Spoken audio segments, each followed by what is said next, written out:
വെറുതെയല്ല ആ നരഭോജി ചെറുക്കൻ പച്ചയ്ക്ക് കൊന്നു തിന്ന ആ പാവം കൊച്ചിന്റെ ഖബറിൽ മണ്ണിടും മുമ്പേ പരീക്ഷ എഴുതിക്കുമെന്ന മറ്റേടത്തെ തീരുമാനമുണ്ടായത് എന്ന് ഉള്ളുലയ്ക്കുന്ന ഫേസ്ബുക്ക് കുറിപ്പുമായി പ്രശസ്ത മാധ്യമ പ്രവർത്തകയും സോഷ്യൽ മീഡിയ ആക്ടിവിസ്റ്റുമായ അഞ്ജു പാർവതി പ്രബീഷ്. ഇപ്പോ റൂട്ട് ക്ലിയർ ആയല്ലോ എന്നാണ് അഞ്ജു ചോദിക്കുന്നത്. ആ ചെറുക്കൻ എന്തുകൊണ്ട് ഇത്ര പരസ്യമായി കൊലവിളി നടത്തി എന്നതിന്റെ കാരണം തേടി ആരും പാഴൂർ പടിപ്പുര വരെ പോകേണ്ടതില്ല. കാരണം അവൻ അഫ്സൽ 916 സഖാപ്പി കുഞ്ഞാണ്. തന്ത നല്ല രീതിയിൽ കൊല്ലാനുള്ള ട്രെയിനിങ് കൊടുത്ത് വളർത്തിയതാണ്. അതുകൊണ്ടാണ് ആൾക്കൂട്ട തല്ലിനിടയിൽ ഒരാളെ കൊന്നാലും പോലീസിന് കേസെടുക്കാൻ പറ്റില്ല എന്നൊക്കെ ആ തലതെറിച്ച ചെറുക്കൻ ഉറക്കെ വിളിച്ചു പറഞ്ഞത്. കൃത്യമായി ആസൂത്രണം ചെയ്ത് ഒരു കൊല എങ്ങനെ നടത്താം എന്നവൻ പഠിച്ചത് സ്വന്തം വീട്ടിൽ നിന്ന് തന്നെ ആയിരിക്കണം. എല്ലാം സിനിമ കൊണ്ടുണ്ടായതാണ്. പ്രത്യേകിച്ച് മാർക്കോ എന്ന ക്യാപ്സ്യൂൾ മുട്ടിന് ഒട്ടിച്ചു നടന്നത് എന്തുകൊണ്ടാണ് എന്ന് ഇപ്പോൾ വ്യക്തമാവുകയാണ്. കമ്മി മന്ത്രി മുതൽ ലോക്കൽ വെട്ടേഷുമാർ വരെ സിനിമകളുടെ മേലെ ചാരി ഈ വിഷയം വേറെ രീതിയിലാക്കാൻ തിടുക്കം കാണിച്ചത് എന്തിനെന്ന് ഇപ്പോൾ തലയിൽ വെളിവുള്ളവർക്കെല്ലാം മനസ്സിലായി എന്നും അഞ്ജു പാർവതി പ്രബീഷ് പറയുന്നു. ഇനിയുള്ള കഥകളിൽ ഈ കൊല്ലപ്പെട്ട കുട്ടിയെ കുറ്റവാളിയാക്കി ചിത്രീകരിക്കുന്നതും നമുക്ക് കാണാം. മിക്കവാറും ദേശാപമാനി ഒരില്ലാത്ത അവിഹിത കഥ പടച്ചിറക്കും. എവിടെയെങ്കിലുമുള്ള ഒരു മൂത്ത കമ്മിണി രംഗത്ത് വരും. എന്നിട്ട് ഒരാളുടെ മോളെയോ കുഞ്ഞമ്മയുടെ മോളെയോ ഈ കുട്ടി ശല്യപ്പെടുത്തി എന്ന രീതിയിൽ കഥ ഇറക്കും. കൊന്നവന്മാർ അതിനെ തടുക്കാനിറങ്ങിയ യോദ്ധാക്കളായി മാറും. അതായിരിക്കും ഇനി സംഭവിക്കാൻ പോകുന്നത്.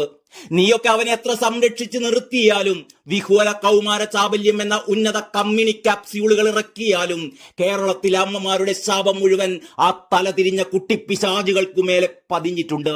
വിടരും മുമ്പേ നീയൊക്കെ കൂടി തല്ലിക്കൊഴിച്ച ആ കുഞ്ഞിന്റെ ഉപ്പയും ഉമ്മയും പൊഴിക്കുന്ന കണ്ണുനീരിന്റെ ഒരിറ്റു തുള്ളി മതി നിന്റെയൊക്കെ കുടുംബം ചുട്ടു വെണ്ണീരാവാൻ.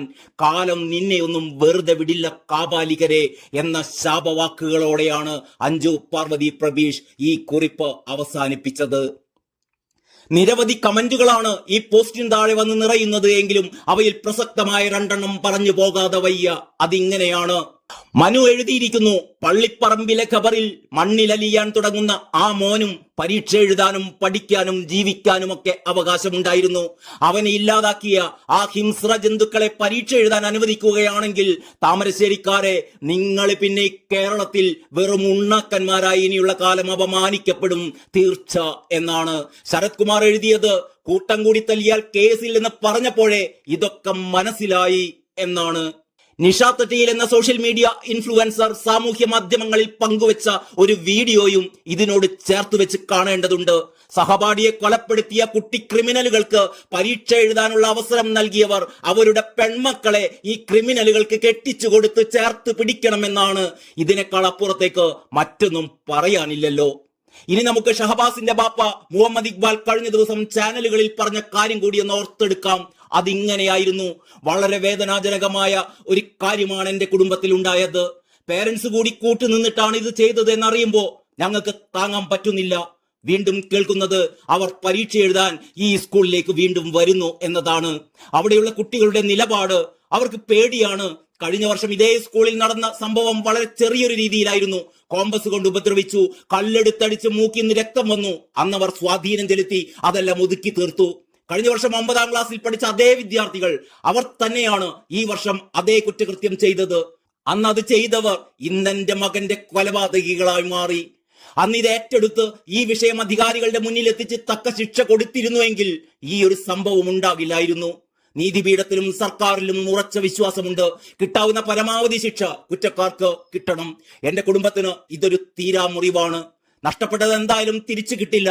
അതുകൊണ്ട് ഇനി വരുന്ന തലമുറയിലെ കുട്ടികൾക്കോ രക്ഷിതാക്കൾക്കോ ഇങ്ങനെ ഒരു അവസ്ഥ ഉണ്ടാകാൻ പാടില്ല. പലയിടത്ത് നിന്ന് കടം വാങ്ങിയിട്ടാണ് ഞാൻ അവനെ ട്യൂഷന് വിട്ടിരുന്നത്. എന്റെ മകൻ ഒരു തെറ്റും ചെയ്തിട്ടില്ല.